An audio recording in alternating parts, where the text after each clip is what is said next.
Assalamualaikum warahmatullahi wabarakatuh. A'udzubillahi minasyaitonir rajim. Bismillahirrahmanirrahim. Alhamdulillahirabbil alamin.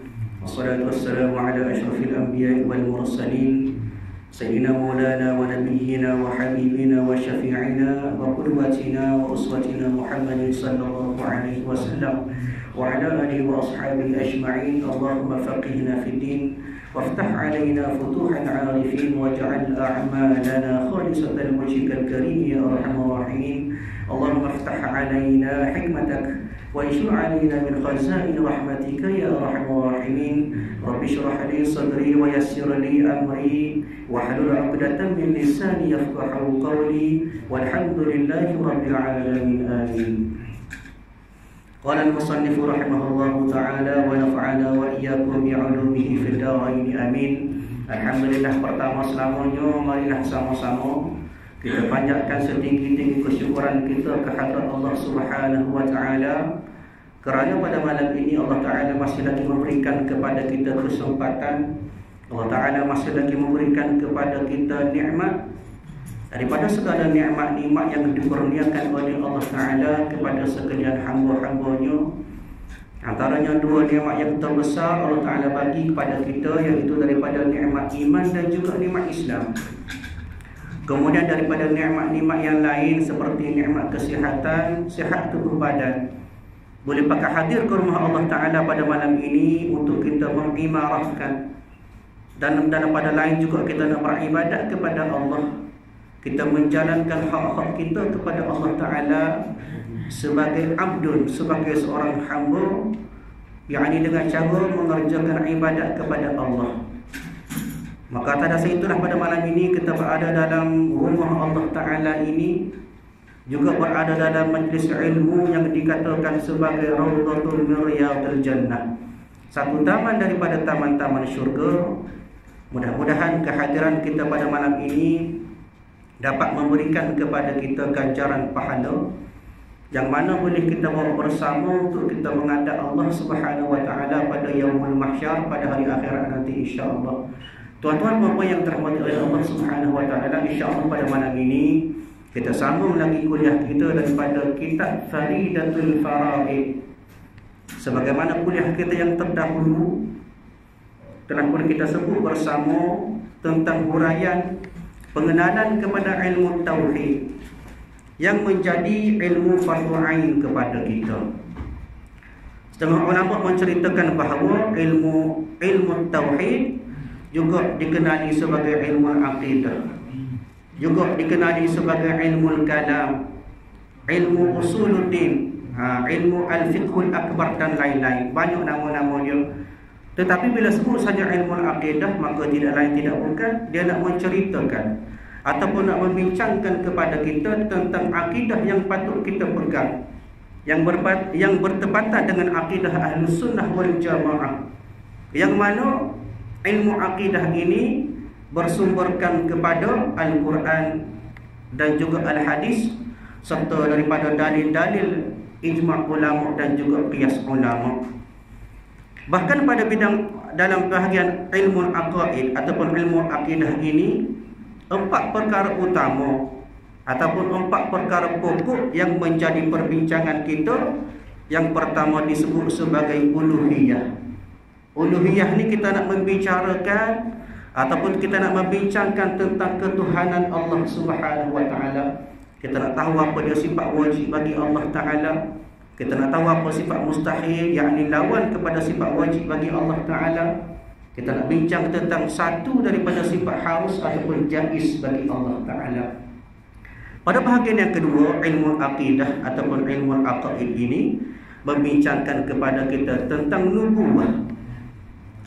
Dia lepas pada kita kenal Allah berkenaan dengan uluhiyah, kemudian terus kepada nubuwah, iaitu kenabian. Kerana apa? Kerana kedua-dua inilah merupakan asas kepada hakikat kita sebagai seorang manusia.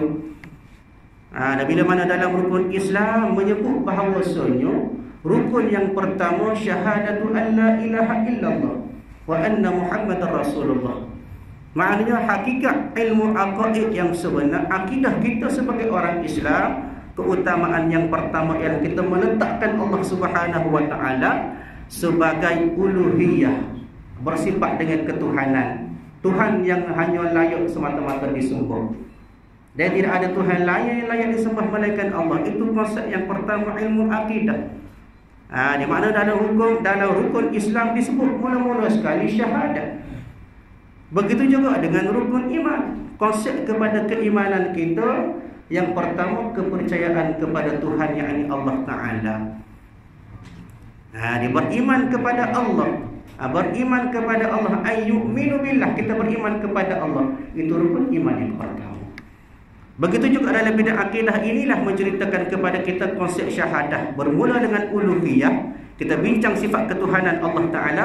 Kemudian kita sambung dengan sifat-sifat nubuwah, kenabian yang ada pada Nabi-Nabi kita sallallahu alaihi wasallam. 4 daripada sifat wajib bagi Rasul ataupun Nabi. Kemudian 4 sifat mustahil bagi Nabi. Kemudian yang terakhir sifat harus bagi Nabi. Ini. Kemudian pada ilmu akidah juga yang ketiga, lepas pada cerita bincang tentang Allah Ta'ala, kita bincang tentang Nabi-Nabi kita, maka yang ketiga dalam bidang akidah, kita akan belajar apa yang dikatakan sebagai ghaibiyah, ataupun perkara-perkara sam'iyah, benda yang tak nampak tapi benda tu ada, kena beriman. Apa dia contohnya? Neraka, syurga, hari kiamat. Dia nak kepada benda yang tak nampak tetapi kena beriman. Bila sebut beriman, maka nak kepada akidah kita, berpegang kepada akidah bahawasanya adanya daripada perkara-perkara sam'iyah, benda-benda yang tak nampak, daripada dosa, pahala dan sebagainya. Hak tu pun dibincang dalam ilmu akidah, dalam ilmu usuluddin ni juga. Kemudian yang keempat, cabang ilmu akidah ialah berbincangkan tentang jami'al mumkinat ataupun jami'al makhluqat. Maknanya bincang tentang daripada segala makhluk, daripada lain daripada Allah, masih Allah, maka dikira makhluk berlaku. Bagaimanakah adanya makhluk? Keimanan kita yang berpegang kepada keimanan kita kepada Allah, kepada Rasul, as-sam'iyah, dan juga kepada adanya makhluk. Sebab apa? Sebab terkadang adanya makhluk menunjukkan adanya dalil Allah Ta'ala. Maka ada kaitan, mungkin Allah Ta'ala buat makhluk ni saja-saja tu. Kata Allah Ta'ala, likulli syai'in sabab. Kata ulama, likulli syai'in sababun. Setiap benda yang Tuhan buat ada hikmat dia, ada sebab dia. Ada kita kadang-kadang kita tengok benda yang tak ada guna, tak ada baik dia Tuhan buat. Mari cerita hal itu. Satu ketika dicerita oleh para ulama, ada seorang pemuda di kampung tu, ada seorang pemuda dia ni suatu ketika dia nampak kena kabur dia. Kabur tiap air bahasa kita dia. Dia duk tilik, kata tak ada faedah tu saya buat mu ni kata. Dia muka tak ada guna, nak ambil makan tak boleh. Nak guna atas manfaat lain tak ada. Maka satu ketika diceritakan bahawasanya berlakunya satu penyakit misteri. Pemuda tadi menjadi penyakit demam dan sebagainya, wallahu a'lam lah. Maka ulama menceritakan satu ketika dipanggil orang yang mari berubat. Panggil tu bomo, panggil tu bidan sebagainya, mari tak boleh, tak cuba ubat penyakit dia. Maka dipanggil oleh orang alim, seorang alim mari. Bila dipanggil orang alim datang tengok pada orang sakit tadi, pemuda tadi, dia tilik, dia kata ambil kabu. Cari kabu, ikat kabu. Ikat kabu, bakar tunggu. Dia capung air minum. Maka takdir Allah Ta'ala siap. Sembuh. Maka dia pun bila dia sedar, dia tanya ubat ke apa tak bisa mujarab benar-benar. Maka orang itu kata tak ada ubat benar lain, kata kabu. Dia kata dia suka ke benda tu tak ada faedah tu dia buat, rupanya ada. Ayatnya likulli syai'in sababun. Setiap benda tu buat mesti ada sebab dia. Kata ulama juga likulli syai'in hikmatun. Setiap benda tu dia buat ada hikmat dia. Dan kadang-kadang kita fikir Allah Ta'ala buat kau tu sikit-sikit, apa tu dia buat lagu tu. Disebut oleh Allah Ta'ala, asa an takrahu syai'an wa huwa khairul lakum, fa asa an tuhibbu syai'an wa huwa syarrul lakum. Terkadang satu benda ni asa an tuhibbu syai'an, mungkin nak ke benda tu, tapi di sisi Allah Ta'ala tak ada nilai. Tu tak bui kamu. Sebab apa? Sebab tak kena denganmu. Dia benda tu baik pada kira-kira kita kelih bagus, tapi di sisi Allah Ta'ala tak kena, tak bagus. Begitu juga wa asa an takrahu syai'an, kita dak benci, kita dak marah ke benda tu. Tapi fahuwa khairul lakum, di sisi Allah Ta'ala baik untuk kamu. Maknanya segala perancangan Allah Ta'ala waktu yang terbaik. Di sisi kita tak ada gapo sekarang. Begitu juga tadi, setiap benda yang Tuhan buat ada sebab dia. Maka benda inilah yang dikatakan sebagai jami'ul makhluk. Sekalian makhluk juga berbincangkan daripada ilmu akidah. Maka dalam bab ilmu akidah ini 4 perkara dibincang berkenaan dengan uluhiyah, sifat ketuhanan Allah Ta'ala. Kemudian bincang tentang nubuwah, bincang tentang para nabi, bincang tentang benda as-sam'iyah, benda tak nampak kelih, benda tak nampak dilihat, dan kemudian bincang tentang jami'al makhluq. Itu maknanya perbincangan yang akan kita bincangkan dalam ilmu akidah, dalam kitab yang kita nak belajar ni. Bahkan kitab ini merupakan satu kitab seperti mana yang telah aku sebut pada kuliah yang lepas, merupakan satu kitab yang dibawa ataupun dipelopori oleh 2 orang ulama muktabar yang juga digelar sebagai mujtahid mutlak. Di a'immah mazhab fi usuluddin. Pada bab usuluddin 2 orang inilah siapa dia? Al-Imam Abu Hasan Al-Asy'ari, lahir pada tahun 324. Kemudian duduk dalam 9 tahun, lahir pula imam yang kedua, nama jadi Imam Abu Mansur Al-Maturidi pada tahun 333 Hijriah. Maka tuan-tuan puan-puan, ilmu usuluddin yang kita nak belajar ni bukan ilmu yang setahun dua. Kalau kita kira start daripada tahun 324 Hijrah hinggalah pada tahun ini 1442 Hijrah, bermakna ilmu usuluddin ini telah dibawa satu aliran yang telah dikembangkan dan digunakan sehingga kini selama 1118 tahun. Bukan ilmu maksud orang baru-baru kita belajar tu. Maknanya benda ni sudah diakui jalan yang betul oleh Syaikhul Tariqah ataupun mujtahid mutlak yang telah susun comel-comel jalan kepada kita bahagian kita belajar mengaji sahaja. Mudah-mudahan dengan ilmu ini, ilmu akidah ini, kita boleh dapat ilmu akidah yang sebenar-benar bertepatan dengan ahli sunnah wal jamaah. Bahkan kata ulama, 3 cara kita nak kenal Allah Ta'ala. Sebagaimana kata Imam Al-Ghazali rahimahullahu ta'ala, awaluddin ma'rifatullah. Awal-awal agama ialah kita kenal Allah Ta'ala. Dan ni, maka kata ulama, 3 cara kita nak kenal. Yang pertama, dengan i'tiqadun jazim. Pegangi akidah kita sebetul-betul, sekemah-kemah. Mana kemah kerja tu kita pegang rapat-rapat dengan akidah yang sebenar-benar, iaitu i'tiqad kita yang tidak ada syak. Bila kita berpegang kepada i'tiqad ahli sunnah wal jamaah, jangan ada syak. Bila sebut sifat 20, yolo ko. Jangan. Bila sebut Allah Ta'ala bersifat dengan sifat-sifat wajib, sifat-sifat kamalat, sifat-sifat kesempurnaan, maka biar pegangan kita i'tiqad kita biar kemah. Itu dipanggil sebagai i'tiqadun jazim. I'tiqad yang kemah, betul-betul kejap.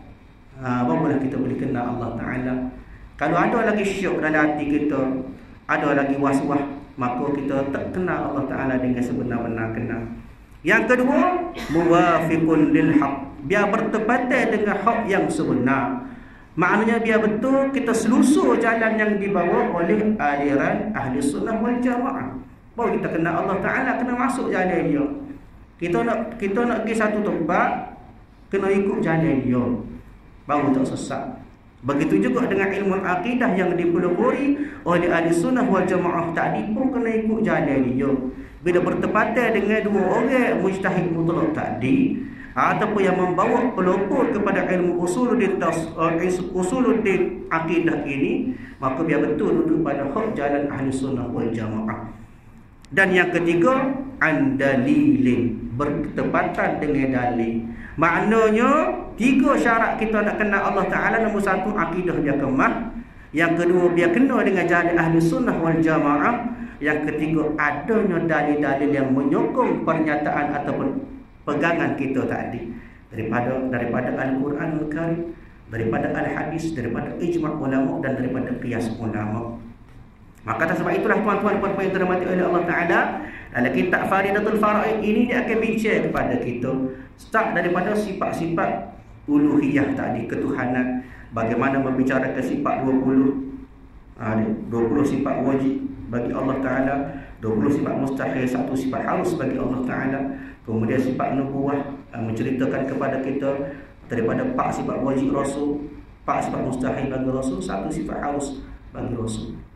Itulah perkara-perkara yang dikatakan sebagai perkara pokok ataupun tunjang kepada yang dikatakan sebagai aqidatul khamsin, akidah 50 yang bertepatan dengan ilmu usuluddin yang dibawa oleh Imam Abu Hasan Al-Asy'ari dan juga Imam Abu Mansur Al-Maturidi rahimahullahu taala. Baik. Tuan-tuan puan-puan yang dirahmati oleh Allah Subhanahu wa taala, kita masuk dalam kitab. Masuk dalam kitab buka surat mula-mula tu dah. Baik. Bismillahirrahmanirrahim. Bismillah dengan nama Allah. Ar-Rahman yang bersifat dengan Maha Pengasihani, dengan nama Allah yang Maha Pemurah. Allah Ta'ala sifat pemurah, maknanya bagi sekalian jami'al makhluk, kepada sekalian makhluk. Tuhan berlaku. Kita orang Islam ko, kita orang kafir ko, kita daripada hayawan ko, daripada binatang dan sebagainya, semua Tuhan berlaku. Rezeki makan boleh, kadang-kadang lebih ria pada kita. Ni maknanya dengan sifat Ar-Rahman Allah Ta'ala ini sampai apa kepada sekalian makhluk.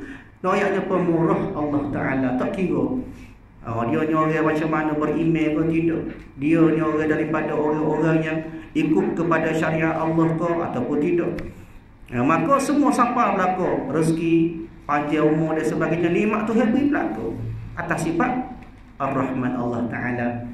Malakala dengan sifat Ar-Rahim Allah Ta'ala pula, yang maha mengasihani ataupun yang maha bersifat dengan kesia-belah bagi sekalian hamba-hambanya yang mukmin semata-mata.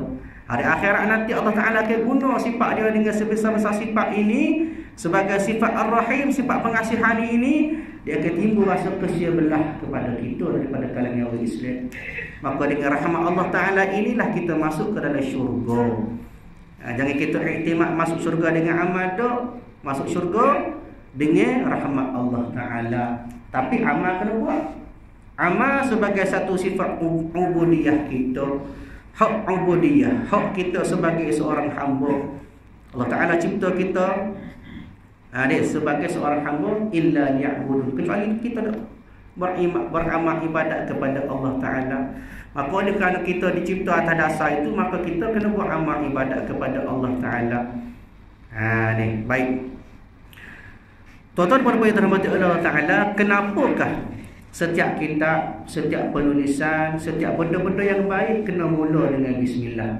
Kita nak buat apa-apa benda-benda yang memberi faedah kepada kita, benda-benda yang memberi manfaat kepada kita, maka kita kena start dengan bismillah. Hadis Nabi SAW diceritakan kepada kita daripada Abu Hurairah radhiyallahu anhu menyebut bahawa Nabi SAW bersabda.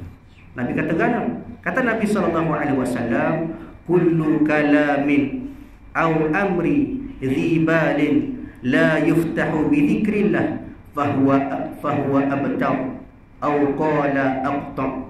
Itu hadis Nabi diriwayat daripada Abu Hurairah. Nabi kata setiap perkataan atau setiap perkara penting yang kita buat, jika kita tak buka dengan zikir kita kepada Allah Ta'ala, maka terputus berkat dia, tak ada berkat.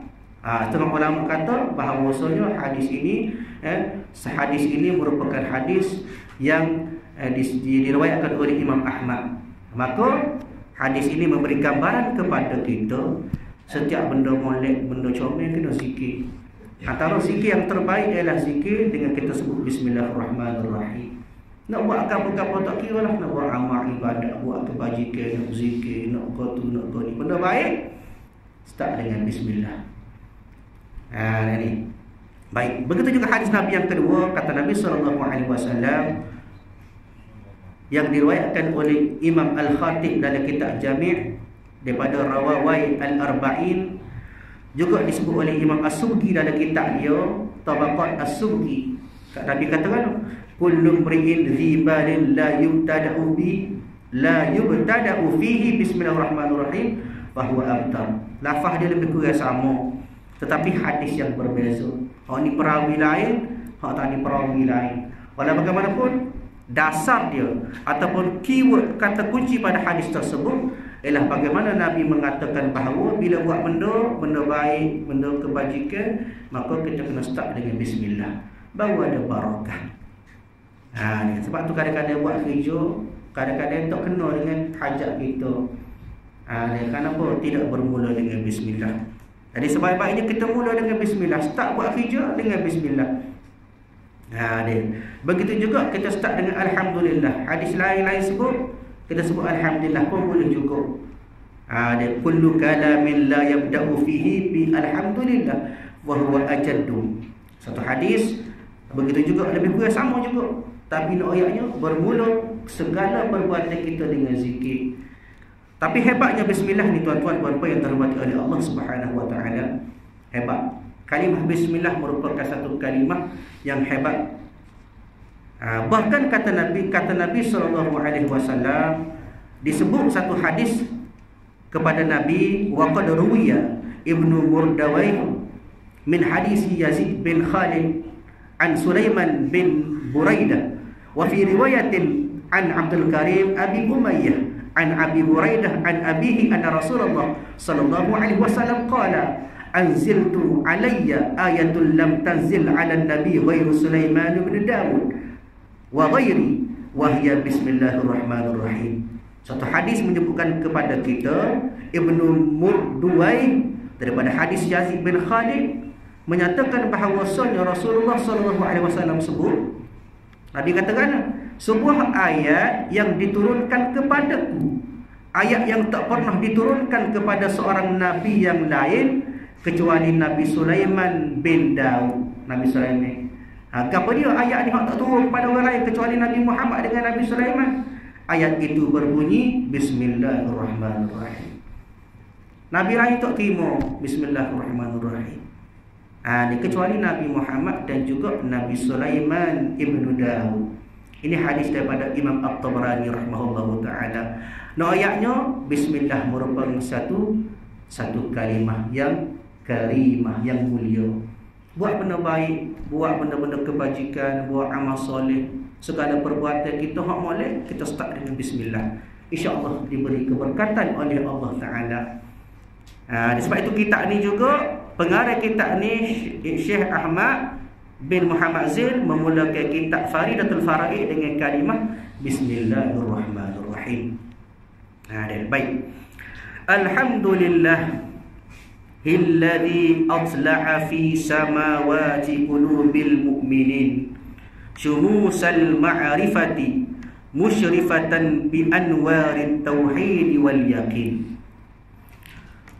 Puji itu bagi Allah Ta'ala. Maknanya segala puji itu milik Allah Ta'ala.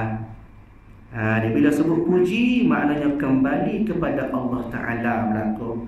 Sebab apa kata ulama? Al-madhu, pujian itu dia ada 4. Yang pertama kata ulama, puji Allah kepada Allah. Yakni puji qadim kepada qadim. Qadim ni sifat Allah Ta'ala yang terdahulu. Qadim ni maknanya sedia ada Allah Ta'ala. Maknanya yang pertama, puji Allah Ta'ala kepada diri dia sendiri. Kepada contohnya dalam Quran sebut, ni'mal maula wa ni'man nasir. Dan sesungguhnya Allah Ta'ala adalah sebaik-baik pelindung. Allah Ta'ala puji dia sendiri. Allah Ta'ala, dia kata Allah Ta'ala lah sebaik-baik pelindung. Itu puji Allah kepada Allah. Yang kedua kata ulama, pujian Allah Ta'ala kepada makhluk.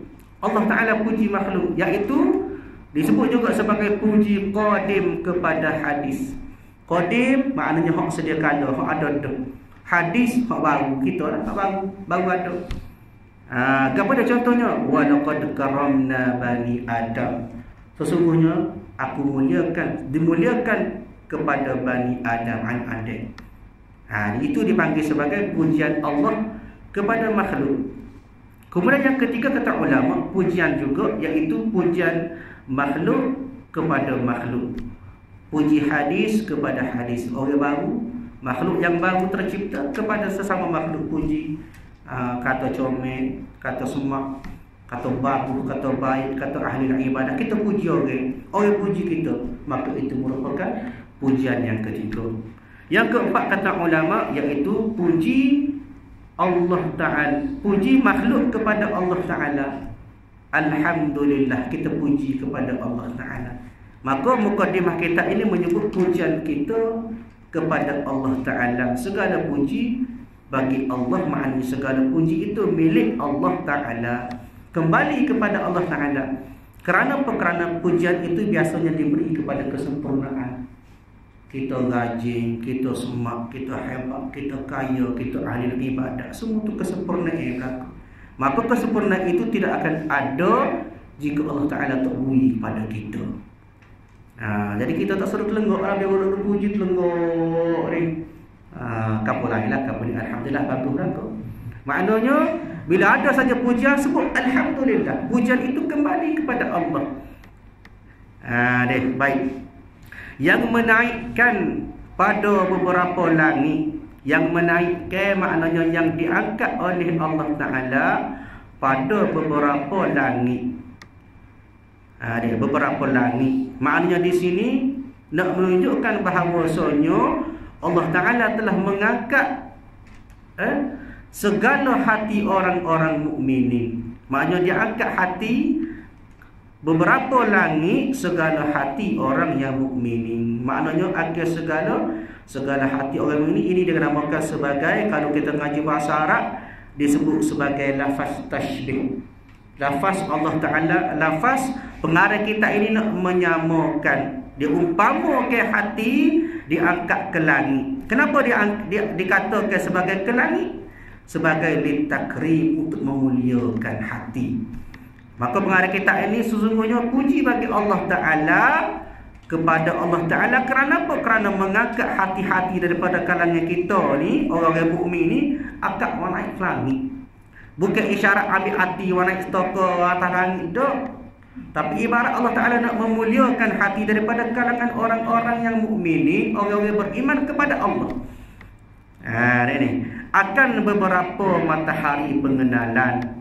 Maknanya akan beberapa penyuluh pengenalan untuk kita kenal Allah Ta'ala. Kita puji, pengarang kita ini puji kepada Allah Ta'ala kerana telah memuliakan hati orang mukmin yang telah disinari ataupun disuluh dengan cahaya-cahaya untuk kita kenal, untuk kita beriman. Ini padahal cemerlang iyo, maknanya cemerlang, maknanya terang iyo tu hati dengan cahaya tauhid dan yakin. Bila sebut kita nak mengaji ilmu akidah, maka keyakinan itu kena ceruh dengan cahaya yakin dan juga cahaya tauhid. Tauhid makna cahaya akidah kita. Maknanya di awal kitab ini, mukadimah kitab ini, pengarang kitab telah menuturkan ataupun melontarkan pujian-pujian kepada Allah kerana telah memberi peluang kepada kita daripada kalangan manusia pada hari ini, daripada kalangan orang-orang yang beriman, untuk kita belajar kenal Allah Ta'ala. Maka atas sebab itu pengarang kita ini dia puji Allah Ta'ala, berterima kasih kepada Allah Ta'ala kerana pilih kita untuk kita kenal Allah Ta'ala dengan cara kita belajar ilmu akidah. Baik. Wassalatu wassalam ala turjumani uluhiyati wa dalili wahdaniyati Sayyidina Muhammad al-mab'usu bibahiril mu'ajizati lita'yidi risalatih wa tasdiqi hidayatih. Dan rahmat maknanya rahmat Allah Ta'ala. Dalam bidang akidah bila sebut rahmat sebagai tanda litakrim, Allah Ta'ala nak memuliakan Nabi kita. Ziyadatut takrim, nak tambah kemuliaan kepada Nabi. Dan sejahtera sebagai ziyadatu ta'minin, makna nak tambah keimanan bagi Nabi atas juru bahasa ketuhanan. Hak tunjuk kepada kita cara, tunjuk kepada kita jalan kita nak kenal Allah Ta'ala, dan yang menunjuk kepada keesaannya. Maknanya Nabi ajar kita tentang apakah yang dikatakan sebagai keesaan Allah Ta'ala, dengan sifat wahdaniyah Allah Ta'ala, esa tunggalnya Allah Ta'ala. Siapa dia hak tunjuk kepada kita jalan tadi tu? Penghulu kita Nabi Muhammad sallallahu alaihi wasallam, yang dibangkitkan, makna diutuskan Nabi tersebut dengan segala mukjizat yang menyalahi. Nabi Muhammad sallallahu alaihi wasallam dan juga nabi-nabi lain ada yang diberikan mukjizat. Apa dia mukjizat? Mukjizat ini asalnya daripada segi bahasa ialah ajaza. Ajaza maksudnya lemah. Maknanya atas segi bahasa, mukjizat ialah satu kelebihan untuk melemahkan. Lemah apa dia? Lemah kepada benda lain. Dan dari segi istilah pula, mukjizat ini ialah benda yang luar biasa dianugerahkan oleh Allah Ta'ala kepada Nabi sebagai bukti nak menguatkan risalah yang dia bawa. Maka Tuhan beri mukjizat. Antaranya disebut oleh ulama, mukjizat, antaranya mukjizat Nabi Muhammad sallallahu alaihi wasallam, boleh keluar air daripada celah jari Nabi. Di tengah perih tiba-tiba dah ada air tak ada. Maka Nabi bagi bekah, tok tangan dia dalam bekah, tubik air ke celah jari Nabi. Maka itu dinamakan sebagai mukjizat. Kerana apa? Kerana nak melemahkan benda lain. Nak ayat bahawasanya Nabi ini merupakan utusan Allah yang disuruh ataupun diutuskan oleh Allah Ta'ala untuk membawa risalah kenabian itu. Sebab itu diberi mukjizat. Dan Nabi-Nabi yang banyak diberikan ujian, banyak menerima ujian daripada pengikut, banyak menerima ujian daripada orang-orang ramai, maka diberi mukjizat.